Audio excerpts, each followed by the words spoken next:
ತೆಗಿಯೋನು sir ನಾನು. ಆದರೆ ಹೆಣ್ಮಕ್ಳಿಗೆ ಒಂದು ನಾನು ಹೇಳ್ತೀನಿ, ದಯವಿಟ್ಟು ಗಂಡಸರನ್ನ ನೀವು ಪರೀಕ್ಷೆ ಮಾಡಬೇಡಿ. ನೀವು ಎಲ್ಲಿ ಹೋಗ್ತೀರಾ, ಯಾಕೆ ಇಷ್ಟು ಲೇಟು ಅಂತ ದಯವಿಟ್ಟು ಕೇಳಬೇಡಿ. ನೀವು ಎಷ್ಟು ಅವ್ರನ್ನ ಹದ್ದು ಬಸ್ತಲ್ಲಿ ಇಡೋದಕ್ಕೆ ಪ್ರಯತ್ನ ಮಾಡ್ತೀರೋ ಅವರಷ್ಟು ಹದ್ದು ಬಸ್ತನ್ನು ಮೀರ್ತಾರೆ.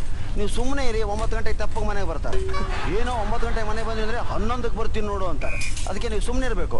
ಒಬ್ಬಳಿಗೆ ತುಂಬ ಕಾಡ್ತಿದ್ಲು ಗಂಡನ, ಅವ್ನು ಎಲ್ಲೇ ಹೋಗ್ಲಿ ಫೋನ್ ಮಾಡೋದು, ತಲೆ ಕೆಟ್ಟೋಗಿತ್ತು ಅವನಿಗೆ. ಎಷ್ಟು ಮೊಬೈಲ್ ಇಟ್ಟರು ಎಲ್ಲ ನಂಬರ್ಗಳನ್ನ ಹುಡುಕಿ ಅದಕ್ಕೆ ಫೋನ್ ಮಾಡ್ತಿದ್ಲು. ಅಂಥವಳು 15 ದಿವಸ ಗಂಡನ ಬಿಟ್ಟು ತವ್ರ ಮನೆಗೆ ಹೋಗ್ಬೇಕಾಗಿ ಬಂತು. ಹೋದ 2 ಗಂಟೆಗೇನೆ ಫೋನ್ ಮಾಡಿದ್ಲು ಮಾತಾಯಿ. ಹಲೋ, ಫೋನ್ ಎತ್ತಿದ. ಎಲ್ಲಿದ್ದೀರಾ? ಮನೇಲಿದ್ದೀನಿ. ಇನ್ನೆಲ್ಲಿ ಹೋಗ್ಲಿ? ಸುಳ್ಳು ಹೇಳ್ಬೇಡಿ, ನಾವು ಹೊರಡ ತಕ್ಷಣ ನೀವು ಹೊರಡ್ತೀರಾ ಪೊಲೀಸ್ ಇಲಾಖೆ. ಎಲ್ಲಿದ್ದೀರಿ ಹೇಳಿ? ಮನೇಲೇ ಇದ್ದೀರಿ ಕಣೆ. ಮನೇಲಿದ್ದೀರಾ? ಗ್ಯಾರಂಟಿ ಏನೋ? ಏನು ಗ್ಯಾರಂಟಿ ಕೊಡಲಿ? ಎಲ್ಲಿ ಮಿಕ್ಸಿ ಹಾಕಿ ನೋಡೋಣ. ಪಾಪ ಅಡುಗೆ ಮನೆಗೆ ಹೋದ, ಗುರ್ರ ಅಂತ ಮಿಕ್ಸಿ ಹಾಕಿ ಫೋನ್ ಇಟ್ಟ. ಆಯಿತು ಇಡಿ ಇಟ್ಟ.